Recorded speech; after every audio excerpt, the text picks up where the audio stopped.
हरे Krishna everyone. तो हम लोग श्रीमद् भागवतम के पहले स्कंद के तीसरे अध्याय पर चर्चा कर रहे हैं और अभी तक 31 नंबर श्लोक तक चर्चा की है। 32 नंबर श्लोक से चर्चा करेंगे आज। तो मंगलाचरण से शुरू करेंगे। ओम अज्ञानतिमिरान्धस्य ज्ञानाञ्जनशलाकया चक्षुरुन्मिलितं येन तस्मै श्रीगुरवे नमः। नमो विष्णुपादाय कृष्णपृष्ठाय भूतले श्रीमते भक्तिवेदान्त स्वामिन्निति नामिने। नमस्ते सारस्वते देवी गौरवाणी प्रचारिणे निर्विशेषशून्यवादी पाश्चात्यदेशधारिणे। जय श्री कृष्ण चैतन्य प्रभु नित्यानंद श्री अद्वैत गदाधर श्रीवासादि गौरभक्तवृंद। हरे कृष्ण कृष्ण कृष्ण हरे हरे, हरे राम राम राम हरे हरे। ओम नमो भगवते वासुदेवाय, ओम नमो भगवते वासुदेवाय, ओम नमो भगवते वासुदेवाय। नारायणं नमस्कृत्यं नरं चैव नरोत्तमं देवीं सरस्वतीं व्यासं ततो जयमुदीरयेत्। नष्टप्रायेषु भद्रेषु नित्यं भागवत सेवया भगवती उत्तमा श्लोकैर्भक्तिर्भवति नैष्टिकीम्। हरे कृष्णा। तो आज बहुत ऑस्पिशियस डे है। आज शक्तिला एकादशी है। तो हर एकादशी का एक ग्लोरिफिकेशन है। हर एकादशी का एक फल है। जो भी उस उपवास को करता है उसके बाद उसको एक फल की प्राप्ति होती है अगर सही तरीके से करता है। और किसी ने ऐसा किया है तो उसके बारे में वहां पर वर्णन है। तो ये जो एकादशी है इसमें ये षटतिला एकादशी कहलाता है। तो ये एकमात्र एकादशी जिसमें तिल अलाउड है ना। तिल खाना चाहिए, वो भक्ति है। तो ऐसा ऐसा वर्णन आता है। व्यासदेव लिखते हैं एक ब्रह्मवृत पुराण में कि एक बार इस एकादशी की ग्लोरी नारद मुनि भगवान कृष्ण से पूछते हैं। तो भगवान बताते हैं कि एक ब्राह्मणी थी और वो ब्राह्मणी सारी फास्टिंग करती थी। एकादशी और वह जितने भी फेस्टिवल होते हैं ये सब पे फास्टिंग करती थी। जितने भी भगवान के अपीयरेंस डेज हैं इन सब पे वो फास्टिंग करती थी, बहुत ऑस्टेरिटी करती थी। लेकिन एक काम नहीं करती थी, वो दान नहीं देती थी।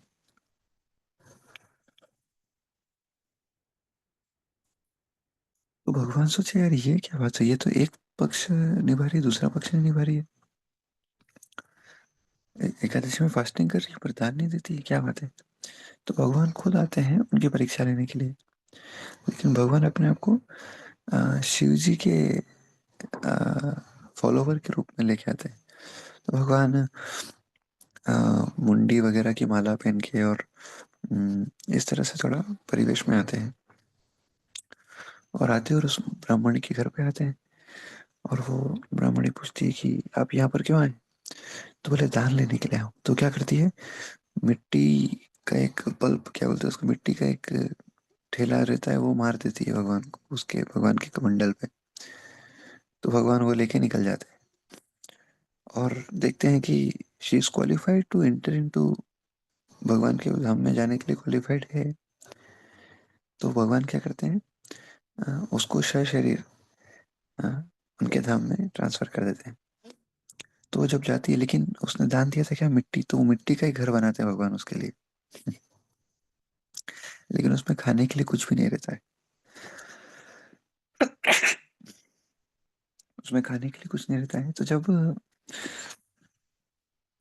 आ, वो जाती है, देखती है अरे खाने के लिए कुछ नहीं और मिट्टी का घर है, ये क्या बात है। तो फिर वो भगवान से पूछती कि ऐसा क्यों है। तो भगवान बोलते हैं कि आप एकादशी का पालन करो, अ, और आपके घर में कुछ लोग आएंगे, वो आपको देवार लोग आएंगे और वो आपका स्थिति सही कर देंगे। तो फिर वो एकादशी पालन करती है और फिर देवता लोग आके उसके घर में फिर से विशेष रूप से छठिला एकादशी का पालन करती है। और उनके घर में फिर से क्या होता है, अ, अन्न वगैरह, अन्न मतलब सारी चीजें धन धान्य वगैरह सब आ जाता है और घर भी सही हो जाता है, मिट्टी की जगह ठीक से बन जाता है। तो इस तरह से इसका गुणगान किया जाता है कि इस एकादशी को फास्ट करने से ये स्थिति को प्राप्त करता है कोई।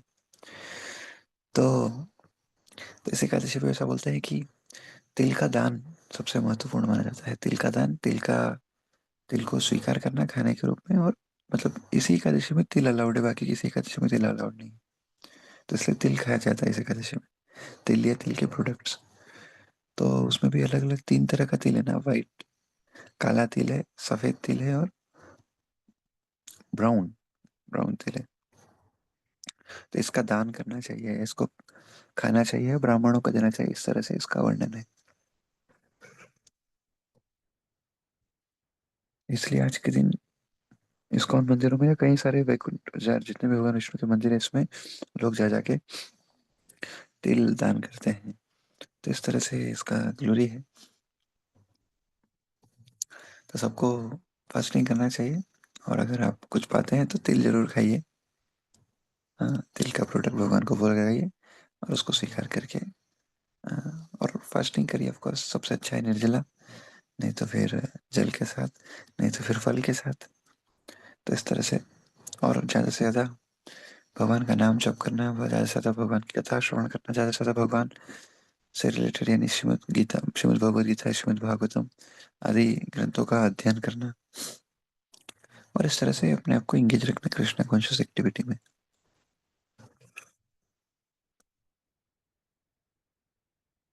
तो चलिए अब इसके आगे हम हमारा भागवतम चर्चा चालू करते हैं फिर से। तो हम लोग 31 नंबर श्लोक तक चर्चा की थी, 32 नंबर श्लोक से चर्चा करते हैं। तो लीला अवतार के बारे में बताया, फिर बताया विराट रूप जो भौतिक है वो एक्चुअली नए अल्पज्ञों के लिए है या न्यू फाइड लोगों के लिए है। तो उसकी धारणा काल्पनिक है, लाइक दैट। एंड देन आगे बता रहे हैं, अतः परम यत् व्यक्तम व्यूढ़ागुणाप्रहितम् अदष्टाश्रुतवस्तुत्वात् जीवो यत् पुनर्भवा। रूप रूप की इस स्थूल अवधारणा से परे रूप की एक अन्य सूक्ष्म धारणा है जिसका कोई आकार नहीं होता और जो अनदेखा, अनसुना तथा अव्यक्त होता है। जीव का रूप इस सूक्ष्मता से परे है, अन्यथा उसे बारंबार जन्म न लेना पड़ता। जिस प्रकार इस स्थूल दृश्य जगत का विचार भगवान के विराट शरीर के रूप में किया जाता है, उसी प्रकार उनके सूक्ष्म शरीर की भी धारणा है जिसे न तो देखा जा सकता है, न सुना या प्रकट किया जा सकता है। जैसे हमारा भारी भारी शरीर है जिसको हम भौतिक शरीर कहते हैं, और एक इसके अंदर एक, या उसको स्थूल शरीर कहते हैं, एंड देन इसके अंदर एक और शरीर जिसको सूक्ष्म शरीर कहते हैं, और फिर हमारी आत्मा यानी आध्यात्मिक शरीर है। तो भगवान का विराट रूप जो है वो ऐसा समझ सकते हैं, अ, भौतिक जैसा है, भौतिक कल्पना जैसा है, भौतिक ब्रह्मांडी है एक्चुअली वो।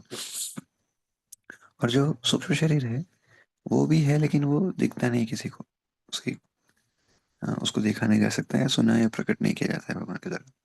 लेकिन वस्तुतः शरीर की ये समस्त स्थूल या सूक्ष्म उदाहरण जीवों से संबंधित होती है। लेकिन ये जो है ये जीवात्माओं के ऐसा स्थिति है, भगवान का ऐसा स्थिति नहीं होता जनरली। लेकिन वस्तुतः शरीर की ये समस्त स्थूल या सूक्ष्म उदाहरण जीवों से संबंधित होती है। जीव का अपना आध्यात्मिक रूप होता है जो इस स्थूल भौतिक या सूक्ष्म मनोवैज्ञानिक अस्तित्व से परे होता है। तो यद्यपि स्थूल और सूक्ष्म शरीर है, लेकिन वास्तविकता में तो आत्मा है। ज्यों ही जीव इस दृश्य स्थूल शरीर को त्याग देता है, जैसे ही त्यागता है वैसे क्या होता है, त्यों ही स्थूल शरीर तथा मनोवैज्ञानिक क्रियाएं करना बंद कर देती है। वस्तुतः हम कहते हैं कि जीव चला गया क्योंकि वह तो दिखता है, वह न तो दिखता है नहीं सुनाई देता है। तो प्रभुपाद जी समझा रहे हैं कि जिस तरह से हमारा शरीर होता है, बाहरी शरीर जब चला जाता है तब आप स्थूल शरीर को देख नहीं सकते, सॉरी सूक्ष्म शरीर को देख नहीं सकते, स्थूल शरीर तो खत्म हो गया। तो वैसे ही दिखता नहीं है, पर ऐसा नहीं कि है नहीं। यहाँ तक कि जब जीव प्रगाढ़ निद्रा में होता है तब स्थूल शरीर कार्य नहीं कर सकता करता होता। तो हम यह जानते हैं कि श्वास लेने के कारण वह शरीर के भीतर है। अतएव जीव के देह से चले जाने मरने का यह अर्थ कदापि नहीं होता कि जीवात्मा का अस्तित्व ही नहीं। वह यही होता है, अन्यथा पुनः पुनः जन्म क्यों होता। तो शरीर मर गया इसका अर्थ नहीं कि अस्तित्व नहीं है। भौतिक शरीर मर गया इसका अर्थ ये नहीं कि हमारा अस्तित्व नहीं है। अगर ऐसा होता तो फिर बार बार जन्म किसे लेते, किस आधार पर लेते। निष्कर्ष यह निकला कि भगवान अपने दिव्य रूप में नित्य विद्यमान रहते हैं, जो जीव के समान न तो स्थूल है न सूक्ष्म है। उनके शरीर की तुलना कभी भी जीव के स्थूल तथा सूक्ष्म शरीरों जिससे नहीं की जा सकती। ईश्वर के शरीर की ऐसी सारी भावधारणाएं काल्पनिक है। जीव का अपना सनातन आध्यात्मिक रूप होता है, जो उसके भौतिक कल्मश के कारण ही बद्ध रहता है। तो जैसे जीवात्मा की स्थिति वैसे भगवान की स्थिति जो है वो काल्पनिक है। ऐसा नहीं कि भगवान की ऐसी स्थिति है। हाँ। यत्रे में सदसुद्रूपे प्रतिषिद्धे संविदा अविद्यायात्मनि कृते इति तद ब्रह्म दर्शनम। जब कभी मनुष्य आत्म साक्षात्कार द्वारा यह अनुभव करता है कि स्थूल तथा सूक्ष्म दोनों शरीरों का शुद्ध आत्मा से कोई सरोकार नहीं, यह उस समय वो अपना तथा साथ ही साथ भगवान का दर्शन करता है।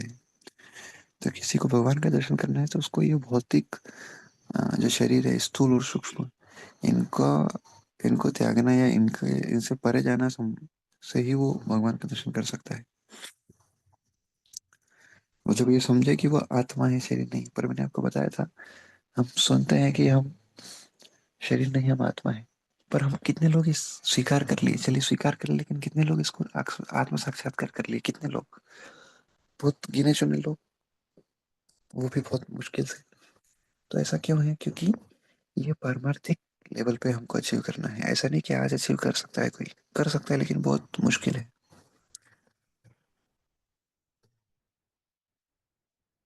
पारमार्थिक का अर्थ है मृत्यु से पहले उसको अचीव करना होगा। क्योंकि अगर वो मर गया और ये इस बात को रियलाइज नहीं कर पाए तो उसको फिर से जन्म लेना पड़ेगा। लेकिन अगर वो इस बात को आत्मसात कर लिया मरने से पहले, तो फिर उसका जन्म नहीं होगा, क्योंकि वो इस चीज को रियलाइज कर लिया। तो जीवन का उद्देश्य आत्म साक्षात्कार है। हाँ, हो सकता है वो कोई जल्दी कर ले, कोई लेट करे, पर इसी जन्म में करना ज्यादा हमको आवश्यक है। क्यों? नहीं तो फिर से दूसरा जन्म लेना पड़ेगा। ऑफ कोर्स कई बार ऐसे भगवान चाह सकते हैं कि हम फिर से जन्म लें, फिर से आए, उसमें कोई समस्या नहीं होना चाहिए। तो यद्यपि सामान्यतः लोगों का ऐसा विचार है कि उनको इस संसार से निकलना है ना, इस संसार से निकल जाए, यही उनका विचार है, यही उनका उद्देश्य है। पर उससे भी इम्पोर्टेंट क्या है? उससे भी इम्पोर्टेंट है क्योंकि संसार से क्यों निकलना है? क्योंकि संसार में दुख है, दर्द है, कष्ट है, समस्या है। लेकिन जो भगवान का भक्त होता है वो कष्ट से घबराता नहीं है, उल्टा वो दूसरों के कष्ट को निकालने के लिए आता है। हम्म। तो ऐसी स्थिति में अगर भगवान चाहे तो भक्त आता है भगवान की सेवा करने के लिए। ऑफ कोर्स हम, तो ये किसके बारे में बात हो रही है? बद्ध अवस्था में बात नहीं हो रही है, मुक्त अवस्था की बात हो रही है। पर हमारी जनरल स्थिति जो है वो बद्ध अवस्था की है। तो इसलिए बद्ध अवस्था से मुक्त अवस्था में जाना ही होगा। और वो कैसे जा सकता है? उसको साधना करनी होगी। जब वो साधना करेगा तो साधना से वो भगवान की कृपा को आकर्षित करेगा, और भगवान कृपा से उसको इस बद्ध अवस्था से निकाल के मुक्त अवस्था में स्थापित कर सकते हैं। तो ये अपने प्रयास से संभव नहीं है ना। सिर्फ प्रयास हम कर सकते हैं लेकिन रिजल्ट भगवान के हाथ में है। गीता में भगवान बोलते हैं इस बात को। कर्म के, कर्मों पे आपका अधिकार है, फल के भोग उपयोगी नहीं आप। फल भगवान के हाथ में है ना, रिजल्ट भगवान के हाथ में है। तो ये हमको समझना चाहिए, इस आधार पर ही कार्य करना चाहिए हर जीवात्मा को। पर होता क्या है, हम फल की इच्छा से फल से आसक्त हो जाते हैं, और फिर वो फल आता है तो उसको हम अपन उसका भोक्ता मान लेते हैं, या वो हमारे कारण से आया है, इसको हम ऐसा मान लेते हैं। प्रकृति क्रियमाणानि गुणैः कर्माणि सर्वेषां अहंकार विमूढात्मा कर्ता हमेति मन्यते। हाँ, यद्यपि प्रकृति क्रियाशील है, प्रकृति के आधार पे कार्य हो रहा है सारा, और हाँ, किस आधार पे काम कर रही है? प्रकृति क्रियमाणानि गुणैः कर्माणि सर्वेषां, गुण और कर्म के आधार पे चल रहा है। लेकिन अहंकार से वशीभूत होकर जीवात्मा क्या सोचता है कि उसने ये कार्य किया है, यद्यपि वो सिर्फ प्रयास किया है, रिजल्ट नहीं दिया। रिजल्ट तो भगवान देते हैं, पर वो इतना रिजल्ट से आसक्त होकर सोचता है रिजल्ट अचीव किया तो मैंने लाया, और ये बद्धावस्था है। हाँ, तो यहाँ पर बता रहे हैं कि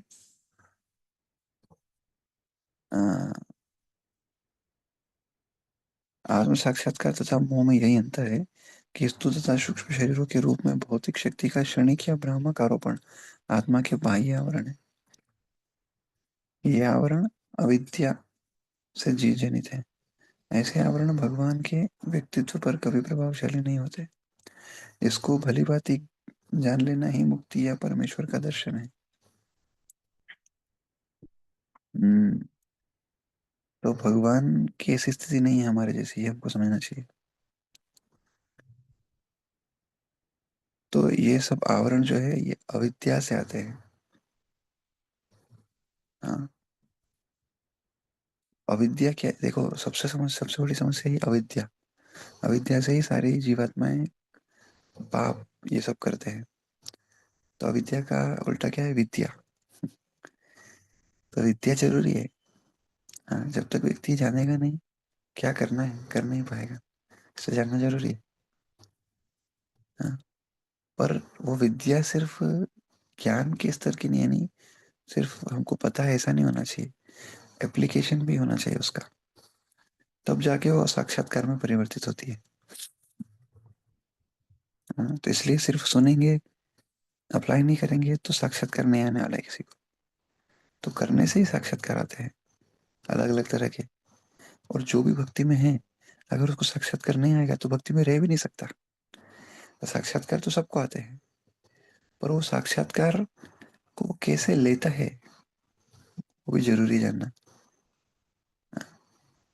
जिसने जो व्यक्ति ने साक्षात्कार किया लेकिन अगर उसको सही ज्ञान नहीं है तो साक्षात्कार को भी गलत लेगा वो। इसलिए उसको सही जानकारी, सही ज्ञान होना चाहिए, जिस आधार पे वो उसके जीवन में जो घटित हो रहा है उसको स्वीकार कर पाए। सही रूप में, नहीं तो क्या होगा, गलत रूप में स्वीकार कर लेते कई लोग। जिनको कष्ट आते हैं वो ये नहीं सोचते कि ये भगवान दे रहे हैं संसार से निकलने के लिए, वो सोचते हैं भगवान को गाली देने लगते हैं। मेरे साथ ये हो गया, मेरे साथ वो हो गया, इस तरह से। और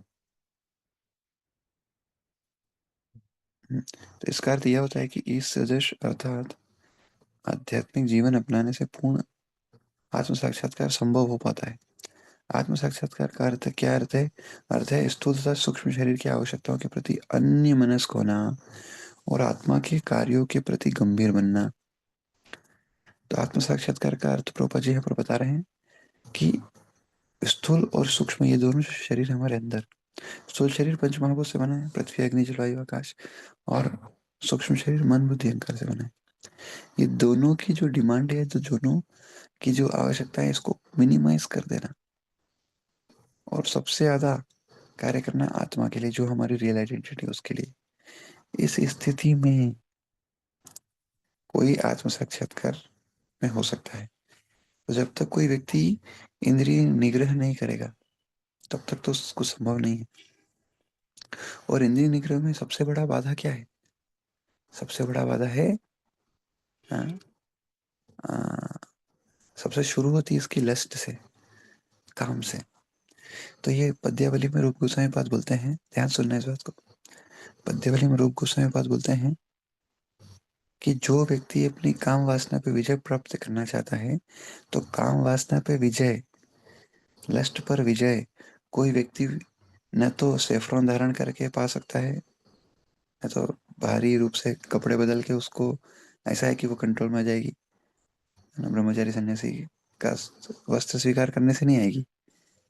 न तो हाँ, किसी भी तरह का सात्विक आहार लेने से आएगी।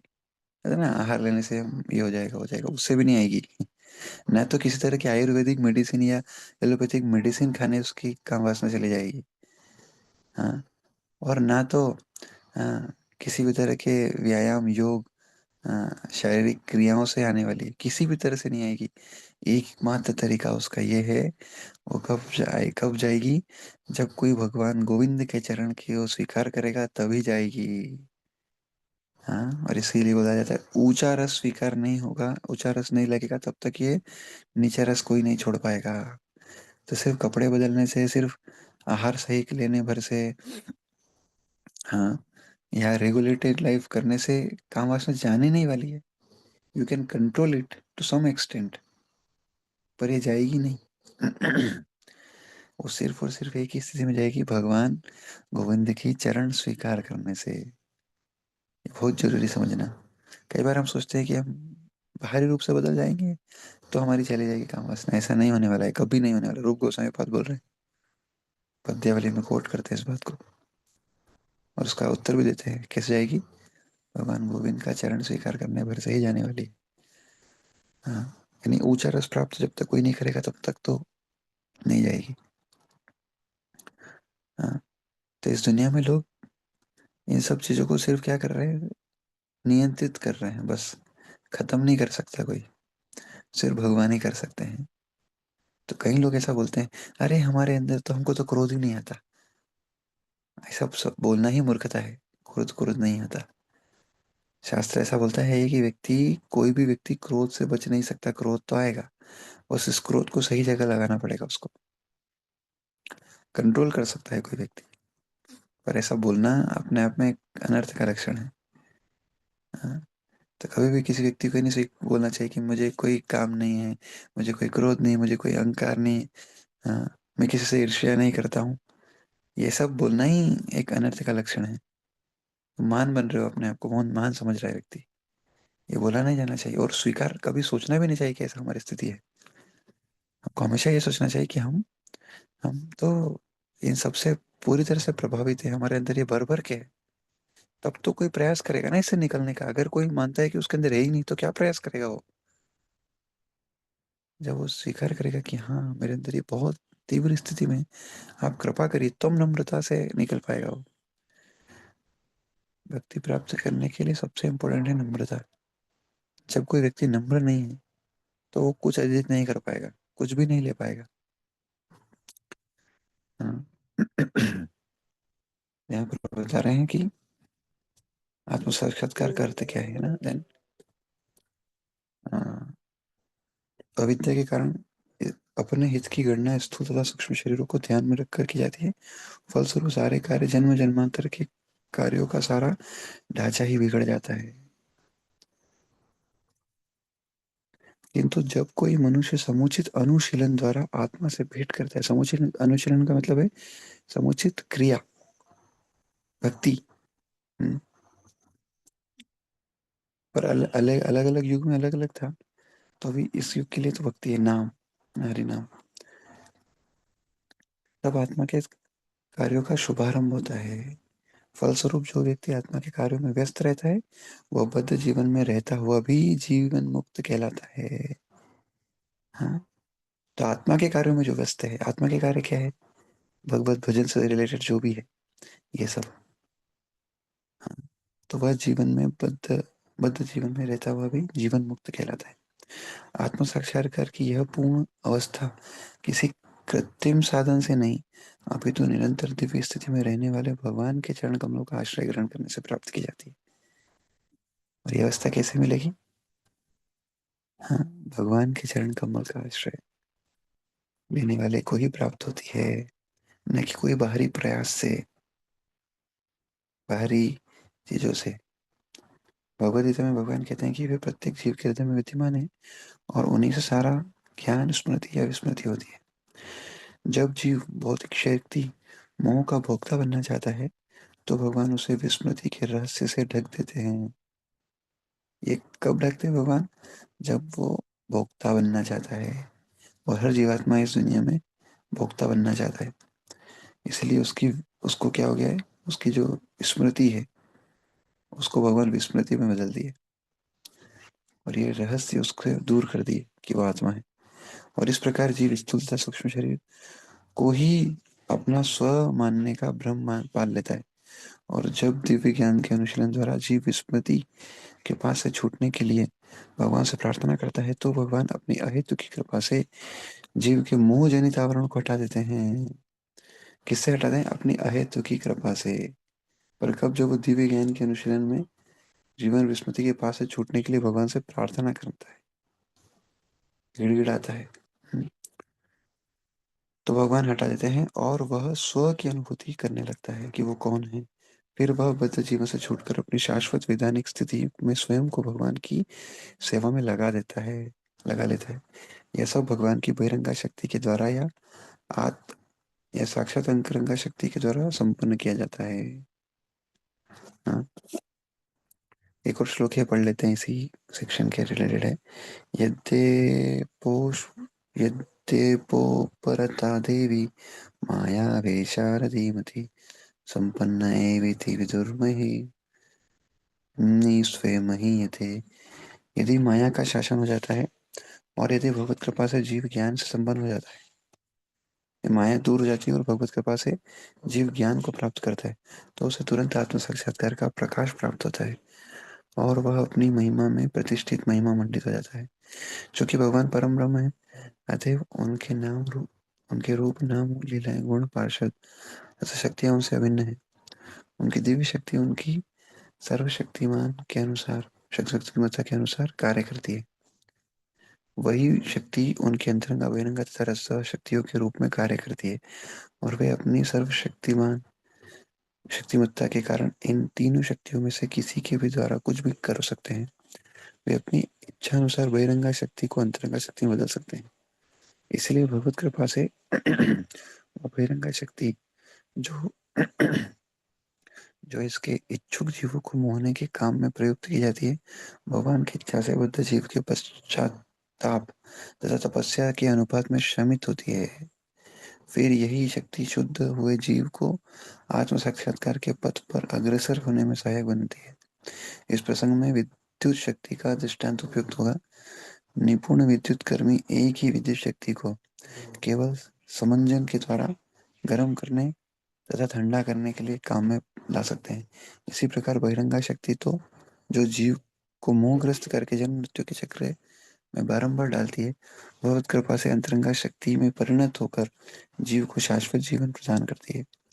जब जीव पर भगवान ऐसी कृपा करते हैं तो वह अपनी उपयुक्त स्वाभाविक स्थिति प्राप्त करके शाश्वत आध्यात्मिक जीवन का आनंद लेता है।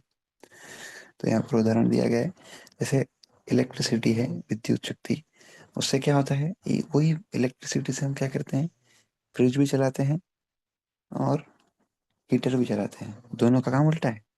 फ्रिज ठंडा करता है, हीटर गर्म करता है। अरे ऐसा कैसे? तो ये है परिवर्तन किया जाता है। विद्युत शक्ति का परिवर्तन किया जा सकता है दोनों रूपों में, ठंडे रूप में भी, गर्म रूप में भी। इसी तरह से भगवान की जो तीन शक्तियां हैं, बहिरंगा शक्ति से प्रभावित होकर जीवात्मा इस संसार में बंधा हुआ है, लेकिन अगर वो भगवान की शेल्टर लेते तो भगवान इस बहिरंगा शक्ति को अंतरंगा शक्ति से परिणत कर देते हैं, क्योंकि दोनों शक्तियां हैं, और जीवात्मा ये भवबंधन से मुक्त हो जाता है। भगवान की तीन शक्तियां हैं, अंतरंगा शक्ति, बहिरंगा शक्ति और तटस्था शक्ति। अंतरंगा शक्ति भगवान की जो शक्ति है वो जीवात्मा को प्योर नॉलेज में स्थापित करती है, ब्लिस देती है, जो सच्चिदानंद है वो है। और ये एक्चुअली कौन है? ये श्रीमती राधा रानी है। भगवान की बहिरंगा शक्ति है, वो क्या करती है? जीवात्मा को बांधने का काम करती है। ये माया देवी है। और भगवान की एक और शक्ति है जो तटस्था शक्ति है, जो कि हम जीवात्मा है, हम भी भगवान की शक्तियां हैं, पर कैसी है? जो कभी बहिरंगा शक्ति के प्रभाव में होती है और कई बार अंतरंगा शक्ति के प्रभाव में होती है। इस तरह से तटस्था तट पे होती है। तट पे क्या होता है? व्यक्ति है तो पानी के संपर्क में होता है, तो जमीन के संपर्क में होता है, यानी क्या बोलते हैं, तट पे ऐसा स्थिति होता है। जीवात्मा जो तटस्थ है। अब ये कहीं मेजर टाइम में तो बहिरंगा शक्ति के प्रभाव में होती है, पर जब ये भगवान गोविंद की शरण लेती है तो क्या होता है? वो तटस्थता से अंतर अंतरंगा शक्ति, बहिरंगा की जगह अंतरंगा शक्ति के प्रभाव में आती है और ऐसा व्यक्ति भगवत भक्ति को प्राप्त करता है। तो इसको उदाहरण से ऐसा समझ सकते हैं एक और कि जैसे कोई मालिक है, कोई कोई घर है, उस घर में उस घर का मालिक है और उस घर में कुत्ता है। तो जब कोई व्यक्ति उस घर में जाता है, कुत्ता क्या करता है, भौंकता है। लेकिन जैसे ही मालिक आता है, मालिक बोलता है टॉमी, डॉगी, तो वो शांत रहता है, फिर कुछ नहीं बोलता है। ऐसा क्यों होता है? एक ही कुत्ता है, अलग अलग समय पे अलग अलग एक्ट कर रहा है, किसके आधार पे? तो एक ही शक्ति है, अलग अलग समय पे अलग अलग बन जाती है। पहले बहिरंगा शक्ति के रूप में काम कर जीवात्मा को कष्ट देने का काम कर रही है, लेकिन वही शक्ति अगर वही जीवात्मा मालिक को बुला लेता है, मालिक की शेल्टर ले लेता है, मालिक उस शक्ति को कन्वर्ट कर देते हैं और अंतरंगा शक्ति, और वो उनको मदद करती है तब।